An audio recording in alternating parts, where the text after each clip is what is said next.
안녕하세요. 김성길 목사와 함께하는 사람 이야기 제2단원의 G7 과정입니다. 시간은 전 시간에 이어서 12-12회가 되겠습니다. 12번째 이야기는 호칭 관계를 가져라 하는 내용이에요. 자, 습관이라는 것이 몸에 배어 있는 거죠. 그러다 보니까 습관을 바꿔야 되겠다 해도 혼자서는 잘 안 되는 경우들이 많습니다. 그래서 뭐 작심삼일이라는 말도 나오고 또 뭐 용두삼이라는 말도 나오고 다 그래서 나오는 말들이에요. 자, 그래서 이제 이런 정말 바꾸고 싶은 습관을 바꾸려고 할때 가장 효과적인 방법이 바로 이 부분인데요. 코칭입니다. 코칭. 그래서 많은 사람들이 시작한 지 얼마 안 돼서 포기하는 이 상황들을 혼자서 하기보다 코치가 함께 해주면 훨씬 더 그것을 할 수 있게 되는 그런 계기가 되죠. 내일 아침부터 내가 운동해야지 하고서는 운동화도 사다가 놓고 또 뭐 여러 가지 운동복도 다 준비해 놓고 그런데 그다음 날 막상 일어나려고 하니까 날씨가 너무 추워요. 그래서 '아유 내일부터 하지 뭐.' 그러다가 이제 흐지부지 되는 거죠. 그런데 만약에 이때 인제 옆에 코치가 있어 가지고 새벽에 전화를 해 줍니다. 따르릉 하고 전화를 올려 주고 "아유 일어나셨어요. 아무개 씨. 어떻습니까? 지금 밖으로 나가 볼까요? 많이 춥기는 한데 그래도 한번 나갔다라도 한번 들어와 보면 어떨까요?" 만약 이렇게 되면은 가서 운동은 못 하더라도 '아 그래야죠.' 그리고 나갔다가라도 올 수 있게 되는 거죠. 그게 막상 나가다 보니까 '한 바퀴 돌아야지.' 이런 생각이 들게 되는 거예요. 그래서 코칭이라는 것은 바로 옆에 코치가 함께 움직여 주는 걸 말합니다. 코치가 운동할 때 같이 뛰어주는 경우가 굉장히 많죠. 코치가 뭐 이래라 저래라 이것만이 아니라 같이 뛰어주는 거예요. 함께 움직여 줄 때 훨씬 더 효과가 뛰어나게 되는 거죠. 자, 이 습관을 바꾸는 데 있어서도 이런 코치가 옆에 있으면 굉장히 좋습니다. 때로는 꼭 전문 코치가 아니더라도 옆에서 도울 수 있는 도우미가 있으면 효과적이죠. 도우미와 함께 바꿔야 할 습관을 분석하고 목표를 세웁니다. 목표를 세울 때는 항상 궁극적인 목표와 그걸 이루기 위해서 가는 과정의 목표를 꼭 세우라 하는 걸 말씀드리고 싶고요. 특히 오늘부터 당장 출발할 수 있는 시작 목표를 잘 정해야 합니다. 목표는 커다랗게 잘 세웠는데 이거 커다란 목표를 세웠지만 출발하는 목표가 없으면은 언제 출발할지도 잘 몰라요. 그래서 큰 목표가 세워졌으면은 반드시 과정 목표를 세우고 출발하는 시작 목표를 반드시 세워야 돼요. 그래서 언제부터, 오늘부터, 지금 당장 할 수 있는 일이 뭔지부터 출발을 해야 합니다. 왜 시작이 반이라는 말을 사람들이 했을까요? 그것은 일단은 시작을 하면, 시작 목표를 출발을 하면, 그 다음에 가는 과정 목표들이 수월해지게 갈 수가 있기 때문에 그렇습니다. 그리고 이제 이 목표를 대내적으로 선포하는 거죠. 다른 사람들에게도 알려주는 거예요. 자기가 한 말을 자꾸 밖으로 꺼내서 다른 사람들에게 알리다 보면은 '난 이렇게 할 거야. 앞으로 반드시 난 이런 사람이 될 거다. 난 이렇게 할 거야. 난 반드시 이렇게 될 거'라고 이거를 계속 알리다 보면은 거기에 대한 말의 책임감도 있게 되고 또 주변 사람들을 의식하는 것도 있게 되고 '아이 말만 해 놓고는 뭐 이런 소리 안 들으려고 하는 노력도 하게 되고 그렇습니다. 코치는 이제 이거를 매일 체크를 해 주는 거예요.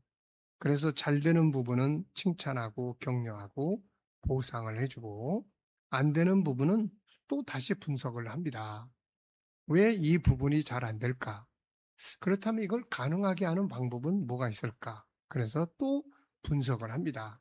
그래서 더 세밀한 방법이나 또 다른 방법을 찾아서 제시해 주는 거죠.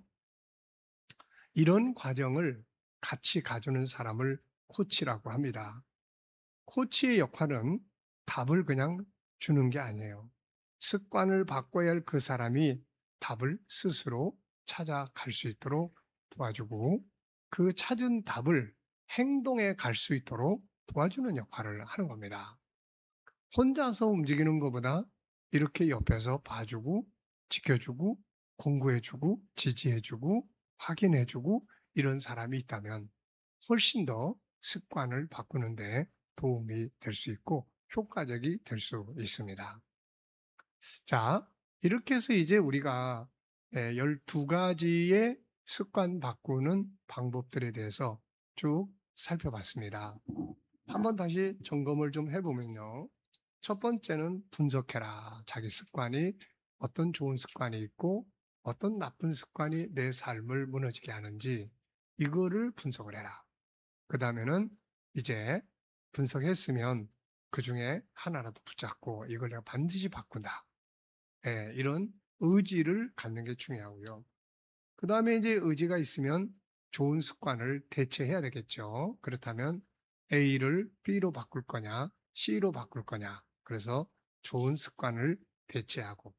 그 다음에 이제 네 번째는, 어, 이제 목표, 모델을 정하는 거예요.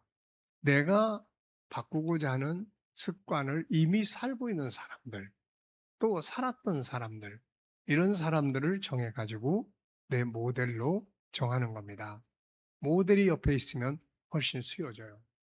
그 다음에는 고정관념을 깨라 하는 이야기였고요. 그리고 여섯 번째는 정보가 정말 중요하다. 어떤 정보를 늘 보고 듣느냐에 따라서 습관이 바뀌어질 수 있다는 거예요. 그리고 이걸 바꾸기 위한 다섯 가지 단계. 먼저 생각 속에 목표를 만들어라. 이걸 언어로 외쳐라. 그 다음 지극히 작은 부분이라도 행동해라. 그리고 반복해야 한다. 이러면 습관이 되는 거죠. 그 다음에 이제 여덟 번째는 끈기 있게 도전하고 반복 훈련을 해라. 결국 습관이라는 것은 바로 익숙해지는 것이 습관이에요. 그 다음에 이제 주변 정리를 잘하고 열 번째는 영성을 함께 플러스 시키고 11번째는 암송하고 외치는 것이 아주 효과적이라는 것. 12번째는 혼자 하는 것보다 코칭. 그래서 이 코치와 계획을 짜고 코치와 시작을 같이 하고 코치와 같이 가는 거예요.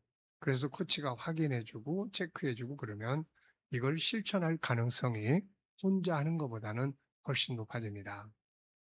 자, 결론적으로 말씀을 드리면 이미 언급한 것처럼 심리 질병을 앓고 있는 사람들은 언어 사용이라든지 음식이라든지 삶의 리듬 등에서 대부분 부정적인 습관들이 많이 작용을 합니다.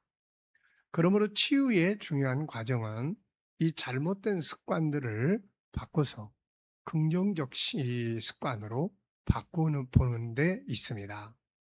언어 습관, 자기 관계, 자기와의 관계 습관, 부정적인 면만 보는 습관, 자기 학대하는 습관, 잘못된 생활 습관, 과거적인 습관들을 항상 이거를 바꾸는 것이 참 중요해요. 그래서 이미 알려드린 방법들을 잘 기억하셔서 내가 가지고 있는 내 마음의 아픔을 자꾸 일으키는 그리고 내 삶을 자꾸 무너지게 하는 이런 습관들을 하나씩이라도 좀 더디면 어떻습니까? 안 하는 것보다는 그래도 하는 게 낫죠. 거북이의 걸음이 토끼의 다름질을 이긴 것은 중요한 교훈을 주는 거죠. 안 하는 것보다는 지극히 작은 것 하나라도 시작해 보는 것이 아주 좋은 일입니다. 자, 이제 습관 바꾸는 거 여러분들의 전문성이 되어 보시기 바랍니다. 자, 이 시간 여기까지 하고 마치겠습니다. 감사합니다.